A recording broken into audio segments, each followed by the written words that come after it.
नमस्कार। एक मुलाकात में आप सभी का हार्दिक स्वागत और अभिनंदन।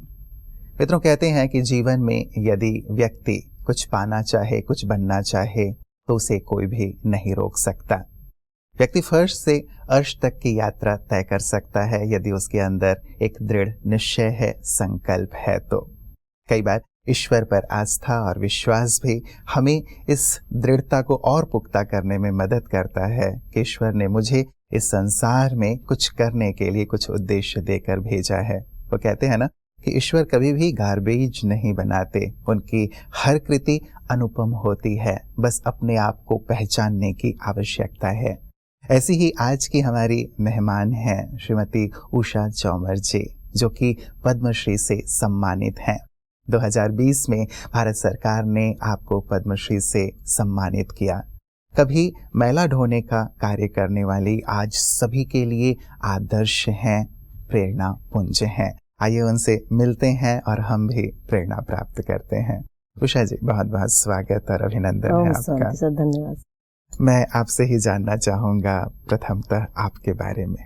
देखिए सर, मैं तो पहले मैला ढोने का काम करती थी, तो बहुत छोटी थी, मम्मी के साथ जाती थी, क्योंकि हम लोगों में क्या था कि पीढ़ी दर पीढ़ी काम चला रहा था जी। तो वही मैं भी मम्मी के साथ जाकर सीखना मुझे बहुत जरूरी था, क्योंकि मम्मी कहती बेटा ससुराल में वही काम करने को मिलेगा, तो इसलिए मम्मी के साथ में जाती थी। मतलब ये पीढ़ी दर पीढ़ी चली ही आ रही थी और जहाँ हमें शादी होती थी वहाँ भी हमें यही करना होता था। जैसे कि यहाँ तो मम्मी के साथ करने को मिलता था और वहाँ ससुराल में जाते थे तो सासू माँ के साथ। जिंदगी में कोई बदलाव नहीं था, सिर्फ हम लोगों को क्या घर बदलता, तो काम तो वही था, तो वही काम में कर रही थी। जैसे कि मेरी छोटी सी की शादी हो गई थी, 10 साल की थी मैं, तो बड़े वाली दीदी के साथ शादी हो गई थी, तो 14 साल के बाद मेरा गौना किया, तो मुझे वही काम करने को मिला मैला ढोने का अलवर में। तो कोई जिंदगी में कोई बदलाव नहीं था, बहुत बुरा लगता था, लेकिन क्या करें, मजबूरी थी जी।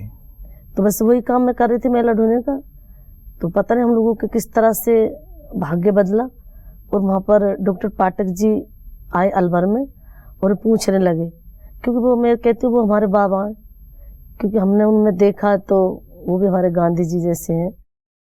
तो जैसे कि उन्होंने पूछा भाई ये काम क्यों करते हो, तो हमने कहा बड़ा अजीब आदमी आया ये सवाल करा, क्योंकि कभी किसी ने किया ही नहीं थे सवाल, तो कि भाई मैला ढोने का काम छोड़ दो। तो मैंने कहा और क्या काम करेंगे, यही काम हम लोगों के लिए, और कोई काम ही नहीं। तो उन्होंने कहा कोई अच्छा काम करने के लिए दो तो क्या करोगे। अब देखिए इतना गंदा और घिनौना काम कोई करना नहीं चाहता, जिसे सबको नफरत होती है, सब छुआछूत करते हैं उस कार्य जब हम करते हैं। तो जैसे कि सर आपको तो गर्मियों में ऊपर से वो लोग पानी पिलाते थे, पैसे फेंक के देना, खाना ऊपर से दाना, तो ऐसा उनका लोगों का व्यवहार था जी। तो बस से वो कर रहे थे। तो उन्होंने कहा कि तुम लोग अच्छे कोई काम दूं तो क्या करोगे। मैंने कहा हाँ बिल्कुल करेंगे।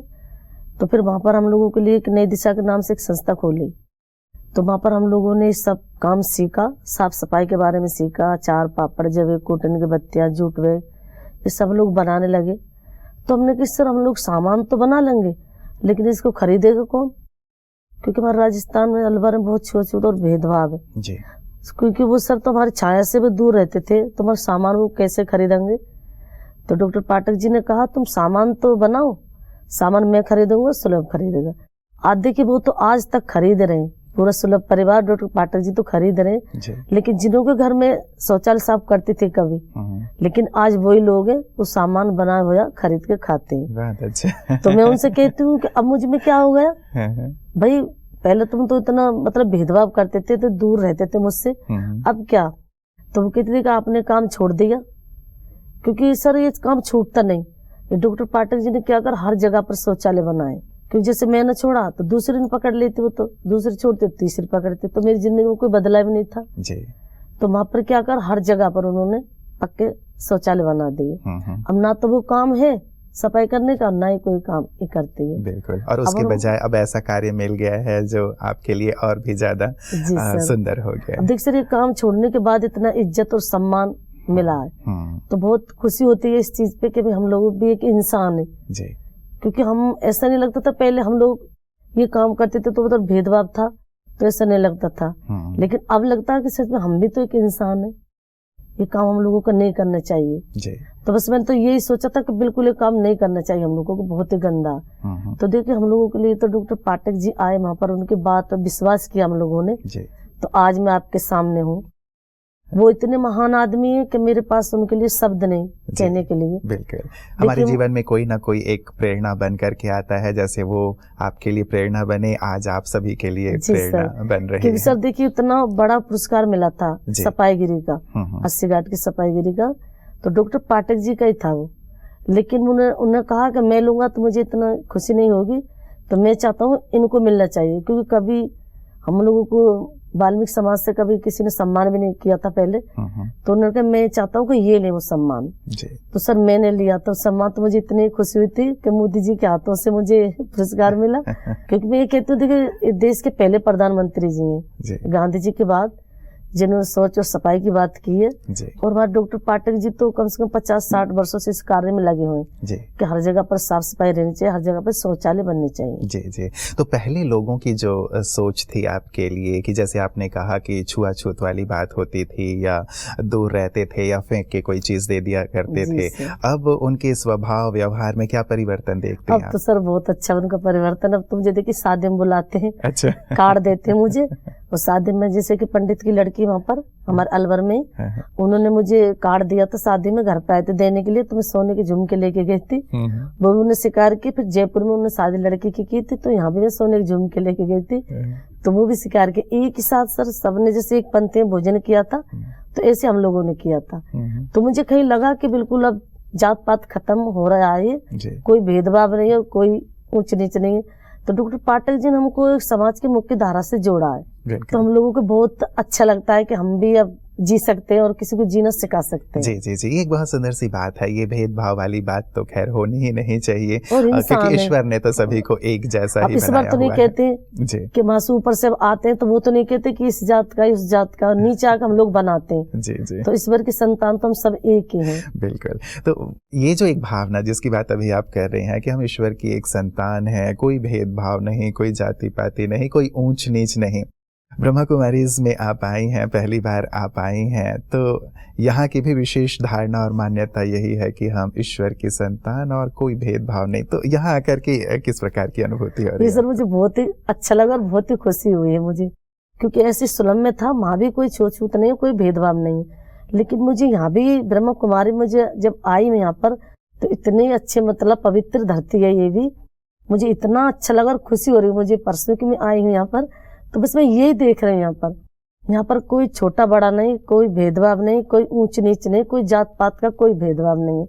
यहाँ पर उसी गिलास में सब लोग पानी पी रहे हैं, एक साथ अपने आप मतलब भोजन कर रहे हैं अपने हाथ से, वही थाली में वो खा रहे हैं, वो थाली रख दे उन्होंने, फिर धो दिया, फिर उस थाली को दूसरे खा रहे हैं उसमें लेकर, तो मुझे इतना अच्छा लग रहा है यहाँ पर कि बिल्कुल भी भेदभाव नहीं, इतनी बड़ी जगह आई, तो यहाँ भी मुझे बहुत अच्छा लगा, और लेडीजों को खास तौर से, क्योंकि सब कुछ यहाँ पर लेडीजों के हाथ में पावर है, ये भी मुझे बहुत अच्छा लगा यहाँ पर कि लेडीज बहुत आगे जा सकती हैं, एक हिम्मत और मजबूत लेडीज होनी चाहिए जी। तो यहाँ पर आके बहुत मतलब सीखने को मिला मुझे, और बहुत अच्छा लग रहा है। ये एक ऐसा ऑर्गेनाइजेशन है जिसका पूरा ही नेतृत्व बहनें करती हैं, माताएं करती हैं, और 140 देशों में जो इसकी शाखाएं हैं उन पूरी ही शाखाओं का संचालन महिलाएं ही करती हैं। इसीलिए मुझे सर बहुत खुशी हो रही है, क्योंकि मैं भी एक महिला हूँ, तो इसलिए मुझे बड़ी खुशी हो रही है यहाँ पर कि ज्यादा संख्या लेडीजों की है, और सारे कुछ उन्हीं के हाथ में, हर चीजों को पूछ रहे, तो उनसे पूछ रहे, उस दीदी से पूछो, उस दीदी से पूछो,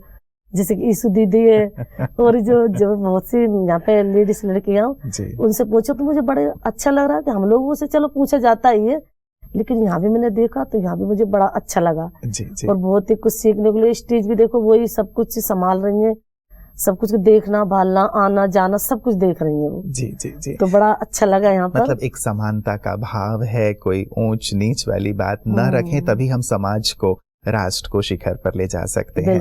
एक आध्यात्मिक ज्ञान जो यहाँ दिया गया, योग आप लोगों को सिखाया गया, यद्यपि 1.5-2 दिन में ही आपने ये किया होगा, उसकी क्या अनुभूति रही, क्या विशेष आपने सीखा और पाया? सर मैंने यही सीखा, मैं अब जब अलवर जाऊंगी लौट के, तो पहले तो सबको यही सिखाऊंगी मैं कि देखिए वहां पर जो मैं सीख के आई इतना अच्छा है वहां पर, तो आप लोग भी ये बिल्कुल कर सकते हो। क्यों मैं अपनी आंखों से देख रही हूँ यहाँ पर, तो मुझे बड़ा अच्छा लग रहा, तो वहां पर ये सब कुछ उनको बताऊंगी कि हम लोगों को भी ऐसा रहना चाहिए, जैसे कि हम लोग घर छोड़ के संन्यास लें, ऐसे घर में बैठ के भी अपन सब कुछ सिखा सकते हैं, परिवार के साथ भी रहकर यहाँ भी देखिए सब लोग बहुत सा काम कर रहे हैं, तो हम लोग भी वहां पर जाऊंगे और बिल्कुल मैं सिखाऊंगी, उनको बताऊंगी कि हर जगह पर ये होना चाहिए, क्योंकि यहाँ पर बहुत ही सब लोग अच्छे से देखभाल करते हैं और बहुत ही बढ़िया जगह है यहाँ पर, एकदम बहुत शांत जगह है। मुझे इतना मतलब आनंद आ रहा है, आपको क्या बताऊं, बहुत अच्छा लग रहा है। मैं जब जाती हूँ कहीं हर जगह पे जाती हूँ तो बच्चों से बार बार पूछती हूँ, 2-4 घंटे के अंदर कॉल करके पूछते, लेकिन आज आप सही मानोगे मेरी बात को, क्योंकि मैंने 2 दिन में आज फोन किया उनके पास सुबह। उनको भी आश्चर्य हुआ होगा कि हाँ, वो कह रहे मम्मा हमने फोन करा तो आपने जवाब नहीं दिया। मैं तो पता नहीं कौन सी दुनिया में खो गई, मजा आया, कितने इतना शांत माहौल है। तो मुझे भी इतना अच्छा लग रहा है कि भाई बिल्कुल ऐसा रहना चाहिए।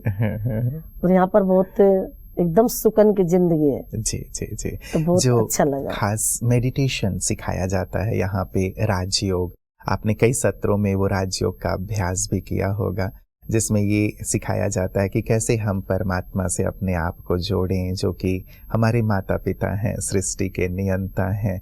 तो आपकी अनुभूति कैसी रही? क्या मेडिटेशन का सुंदर अनुभव आपको यहाँ रहा? मुझे बहुत अच्छा लगा। मैंने भी यही शांत होकर यही कहा कि भगवान मैं तुम सारा कुछ आप पे छोड़ देती हूँ, और मैं वैसे भी कोई भी अपना कार्य करती हूँ तो उनके ऊपर छोड़ देती हूँ, विश्वास मुझे उनके ऊपर रहता है। तो बस मैं हाथ जोड़ के प्रार्थना करती, ऐसे कहते हैं कि भगवान यहाँ पर नहीं है, परमात्मा बिल्कुल है। बिल्कुल आंख बंद करके कल वहां पर सोच रहे स्टेज से बैठे थे, तो बिल्कुल ऐसा लग रहा था कि बिल्कुल परमात्मा हमारे यहीं पर है, और अपने बिल्कुल ऐसा लग रहा था कि वैसे अंदर बिल्कुल परमात्मा एंट्री कर रहे हो, और इतना अच्छा लग रहा था एकदम। बहुत ऐसा नहीं लग रहा था कि मतलब ये खत्म हो जाए, ऐसा लग रहा था चलता ही रहना चाहिए, बिल्कुल चलता ही रहना चाहिए, इतना अच्छा लग रहा था। तो क्या इस मेडिटेशन को, इस ज्ञान को आगे भी जाकर के आप अपने प्रैक्टिस में रखेंगी और औरों को भी इस बारे में जरूर जागरूक करेंगे? बताऊंगी क्योंकि मैं, मेरी बेटी और मैं दोनों आए हम माँ बेटी, तो यही बात कर रहे हैं कि कितना अच्छा, और इतने मतलब यहाँ पर लोग हैं लेकिन बिल्कुल शांत। जैसे कहीं लोग जाते हैं तो एकदम भीड़ भड़का हो जाता, लेकिन यहाँ देखिए हर चीज मतलब एक समय पर मिल रही है, और कोई हल्ला नहीं, कोई मतलब ऐसा नहीं, माहौल एकदम शांत माहौल है जी। तो मेरी बेटी को मैं ये बता रही थी, बेटी मुझसे कह रही थी कि हमें कितना अच्छा है यहाँ पर, एकदम बहुत अच्छा लग रहा है जी जी जी। क्योंकि पहली बार आई, मुझे बड़ी खुशी हो रही है यहाँ पर, बहुत अच्छा लग रहा है। बारंबार आप आते रहे, आप तो अलवर में ही हैं, राजस्थान में ही हैं, नजदीक हैं। एक विशेष जो उद्देश्य जो पिछले 2 दिनों के सत्रों में भी रहा, और ब्रह्मा कुमारी इसका एक विशेष उद्देश्य यही है कि हम सारे विश्व को ही स्वर्णिम बनाएं, स्वर्ग बनाएं, भारत को स्वर्ग बनाएं। तो इसमें क्या विशेष हर एक व्यक्ति करे, जैसे आपने यहाँ बहुत कुछ सुना, और एक सुंदर प्रयास हर एक व्यक्ति करे, यही कामना रहती है। तो हर एक व्यक्ति क्या ऐसा करे जो हम अपने देश को स्वर्णिम बना सकें, स्वर्ग बना सकें? क्या लगता है आपको? देखिए, पहले तो मैं यही कहूँ सबको कि अपनी सोच बदलनी चाहिए उनको, क्योंकि जब वे सोच बदलते हैं तो हमारा देश अपने आप ही आगे चला जाता। थोड़ा जैसे हम लोग सोचते अच्छा सोचेंगे तो बिल्कुल सब कुछ अच्छा हो जाएगा। तो मैं उनसे कहती हूँ कि अपना देश को साफ सुथरा और अच्छा रखें हम लोग, तो बिल्कुल हमारे देश में कोई पीछे नहीं है, अपने इंडिया बहुत आगे है। मैं यही सोच रही थी खुद भी कि हमारे इंडिया में शायद कुछ ऐसा नहीं होता होगा, लेकिन जब मैंने यहाँ पर देखा तो मैं कहती बिल्कुल हमारे इंडिया भी देश विदेश बन सकता है, जैसे कि अमेरिका, लंदन, पेरिस बिल्कुल बन सकता है। तो बिल्कुल ऐसे ही काम कर रहे हैं, यहाँ पर भी बहुत अच्छे से काम करते हैं। तो यहाँ की सोच हम लोगों की बदल जाएगी तो सब कुछ बदल जाएगा और हमारा देश बहुत आगे जाएगा। जी जी जी। सोच हमारी विशेष होनी चाहिए, और साथ ही एक ऐसा सकारात्मक हो जिसमें किसी भी प्रकार का ऐसा भाव ना हो कि हम अपने देश को थोड़ा सा पीछे की ओर धकेल पाएं। इसमें ही खास करके जैसे हम अपने सिलेबस में देखते हैं, हर प्रकार की शिक्षा तो दी जाती है, चाहे वो देश की हो, विदेश की हो, मतलब हर प्रकार की प्रकृति की हो, लेकिन आध्यात्मिक शिक्षा या नैतिक शिक्षा आप कितना आवश्यक मानती हैं? क्योंकि यदि ये शिक्षा जुड़ जाए तो हर एक के अंदर एक जागृति आए, एक नैतिकता का भाव जागृत हो, देश प्रेम का भाव जागृत हो, तो इसे आप कितना आवश्यक मानती हैं? क्योंकि ये प्रयास ब्रह्मा कुमारी इसका विशेष है कि सब तक आध्यात्मिक और नैतिक शिक्षा पहुंचनी चाहिए। मैं यही कहती हूँ कि बिल्कुल पहुंचनी चाहिए शिक्षा, क्योंकि जब ये पहुंचेगी सबके पास तो सब आगे आएंगे आदमी, क्योंकि यहाँ पर बहुत सबको सीखने को, जब कोई सीखता दिल से तो बिल्कुल आगे जा सकता और सबको समझा सकता है जी।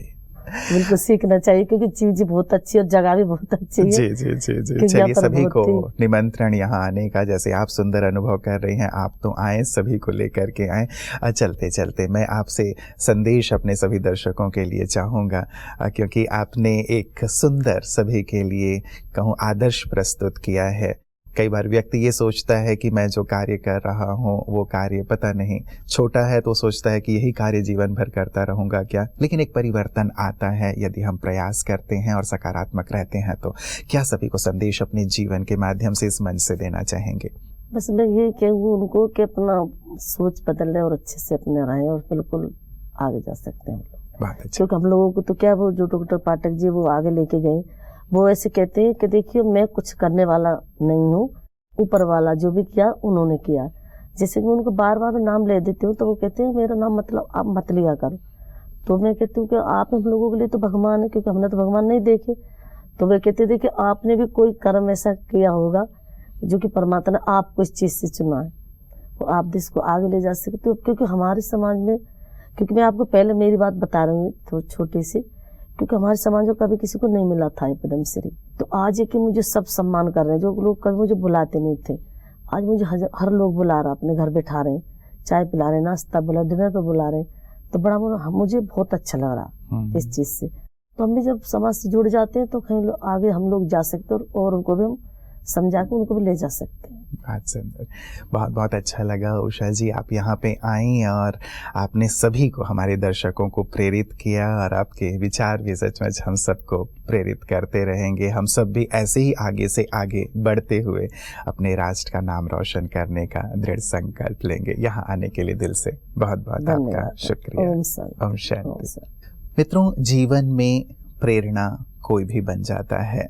पाठक जी प्रेरणा बने कि कैसे अपने जीवन को परिवर्तित कर सकते हैं। उषा चौमर जी बार बार उन्हें याद कर रही हैं, हम भी दिल से याद करते हैं उन्हें, जो ऐसे सबके लिए प्रेरणा पुंज हैं। उषा जी भी हम सबके लिए आदर्श हैं, जिन्होंने एक ऐसे स्थान से अपने आप को ऐसे स्थान तक पहुंचाया जो सबके लिए मान सम्मान करने योग्य और एक प्रेरणा प्राप्त करने योग्य है।